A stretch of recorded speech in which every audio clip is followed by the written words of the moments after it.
everybody. So I've been doing some different kind of videos lately. A few videos ago I showed how I do my shipping, and I also did a video on how I feed my hatchlings frozen thawed. So this week I decided to show how I actually do the breeding of my ball pythons. So let's get right down to it. This is one of my walls of breeders here. I have several of these big groups of breeders. And basically what I do is, I'm a believer of not making anything more complicated than it has to be. I like to keep everything really simple so I can keep up with all this. I have about 600 to 650 breeder females, so it's a lot to keep up with. So I don't have a program on my computer that I enter all this data into all the time. I basically want everything that I need to know about a particular female to be on her note card here. You can see I've got lots of different colors of note cards. That's because back 20 years ago when I first started breeding ball pythons, there were only a handful of morphs, and I figured, okay, well, I'll assign each general morph or each base morph a color. And well, now of course there's way too many of those, so I'm repeating a lot of them. So I've got all kinds of different weird colors all over the place. I should probably just redo them all in white at some point just so it looks more uniform. But anyway, so basically this is what I keep track of. And with this female right here, this is an Enchi hat clown. She hatched in 2013. These are the dates that she's laid. These are the number of eggs that she's laid. And these are the males that I bred her with. So the -2 means that there were 7 total eggs and 2 of them were infertile. So when I'm putting males and females together, I have this clip with the male. Excuse my horrible handwriting, but it is what it is.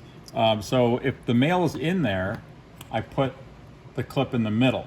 That way, when I'm going through, I can look at all these and figure out, like, okay, this male is not in there right now. This male is. This male is. So I can easily find the males when I'm looking for them. And say it's a feeding day for the males, which I actually feed my males every other week. Most of my males eat a small rat every other week. I'll move them back into their own cages, give them fresh water, give them a meal, let them sit in there for a day or two, then they go back in with the females. So with this one, these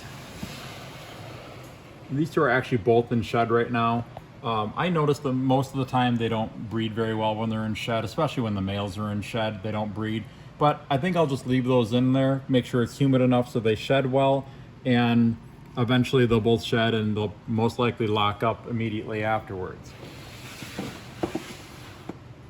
So yeah, like with this one right here, she's laid 4 eggs, 5 eggs, 6 eggs, and 6 eggs. And this year I'm breeding her with a leopard clown. So if I see breeding going on, well, I should back up. In early December, when I start figuring out all my pairings, I'll write with a dry erase marker on the side of the tub what male I'm going to be breeding her with. And then when I'm rotating him through the females' cages, if I see breeding, I'll put the date on here.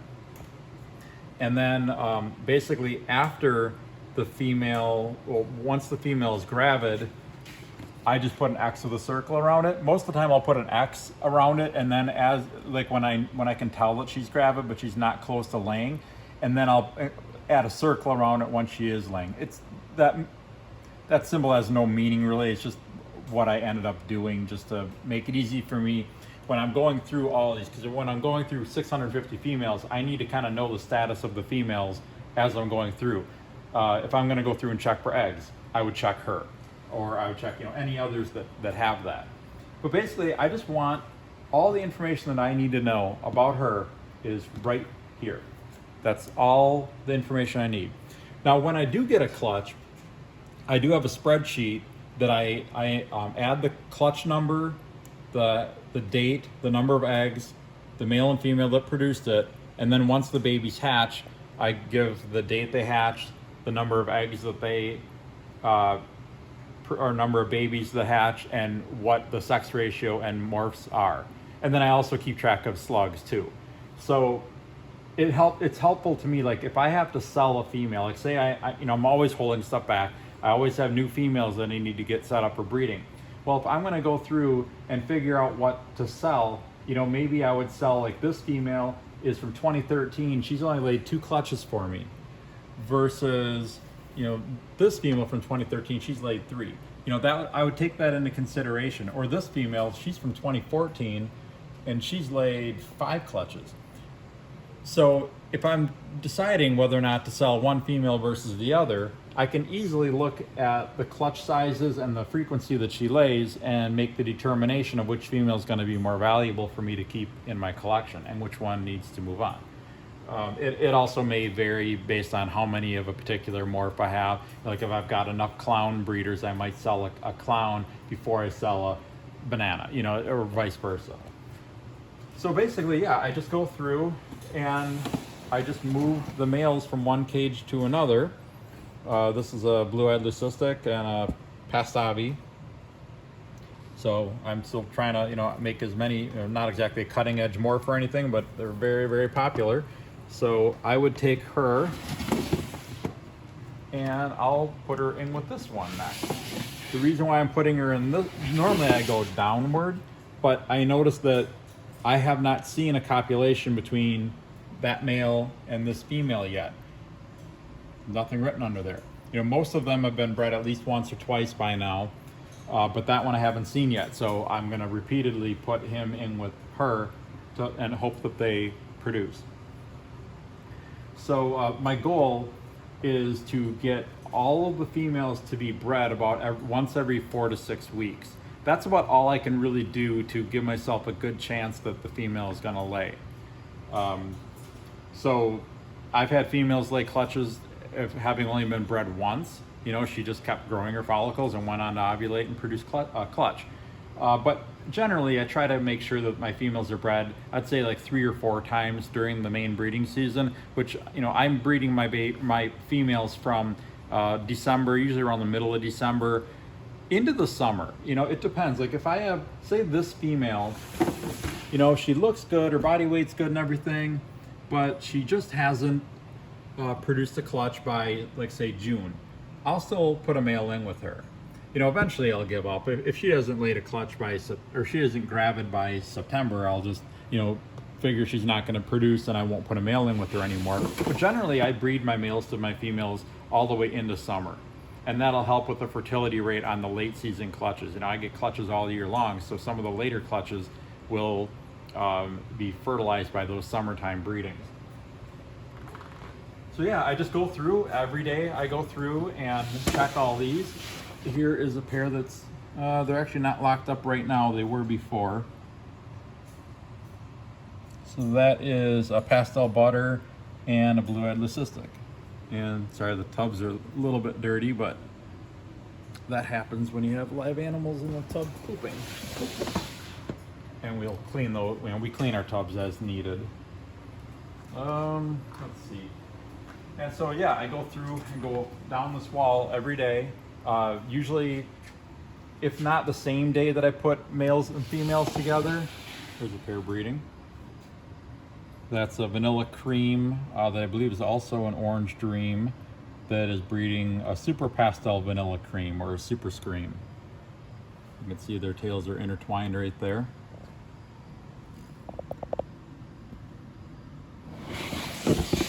And basically, as far as like temperature goes, I don't actually change the temperature settings on any of my thermostats from season to season. My room changes temperature a little bit. In the summertime, my daytime high in here is probably about 82 to 83 degrees. At nighttime, my nighttime low is about 78 degrees.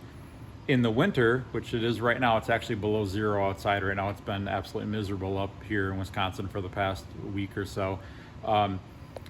But in winter, my daytime high is typically right around 80 degrees and my nighttime low is about 75. I try not to let my building get lower than 75 degrees at all. Just I feel like that's kind of like the lower threshold that I want to expose my ball pythons to. And then the hot spots stay about the same. I mean, I leave the settings the same. They probably cool off slightly because the room is cooler. But my hot spots are roughly, you know, between 88 and 90 degrees. And then the cool side is the ambient room temperature. So yeah, I really don't do a whole lot of manipulation of the temperatures other than manipulating the room temperatures a little bit.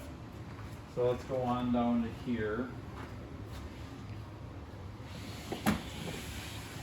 Well, they're not breeding anymore either. I just checked on these guys probably half an hour ago, and they were breeding.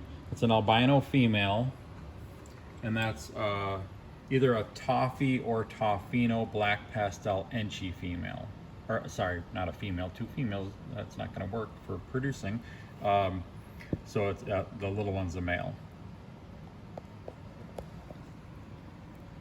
So I was hoping to show you guys those two locked up, but they're finished already. So then tomorrow when I go through these, I'll probably just leave him in there tonight now, but tomorrow I'll move him down into the next tub.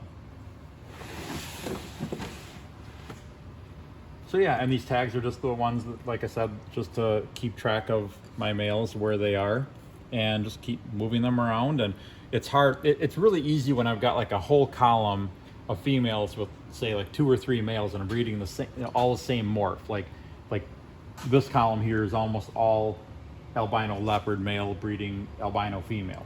So I can just keep rotating them through all of them. What's hard is when I have a rack where I've got, or a male that I want to breed to a female in 3 racks down, 2 females in that rack, and a female over here. You know, that's what gets really difficult to keep up with, like making sure everybody gets bred.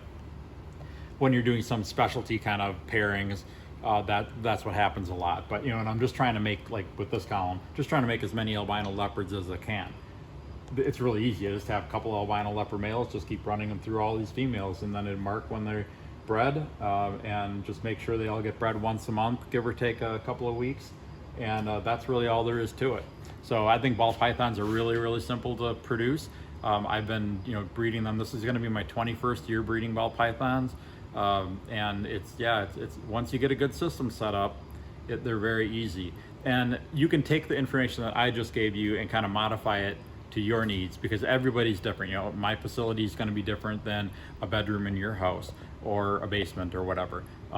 It all has to get tweaked a little bit, and that just comes with experience about knowing kind of what to change, figure out what works for you, what doesn't work for you. You know, everybody does this a little bit different. You know, there's not a textbook that says exactly how you need to breed ball pythons, and it's the only way that you can do it. There's a lot of different ways to do it. I've tried it many different ways over the years, but now I feel like I'm in a really good groove where I can very consistently produce ball pythons. So anyway, I hope you guys enjoyed this. I'll be definitely showing more morphs in the near future. I just wanted to get a breeding video out, and hopefully you guys can get some good information out of this. And I'll be back again very soon with another video. And make sure to check out and see what these gorgeous snakes have produced by checking out my website, royalconstrictordesigns.com. The new website is coming too. I think it's going to probably be early April, but we're working on new shirts and everything, and stickers. I know a lot of you guys want stickers. We've got it all coming, so it should be really, really fun spring for us. I'll see you guys soon.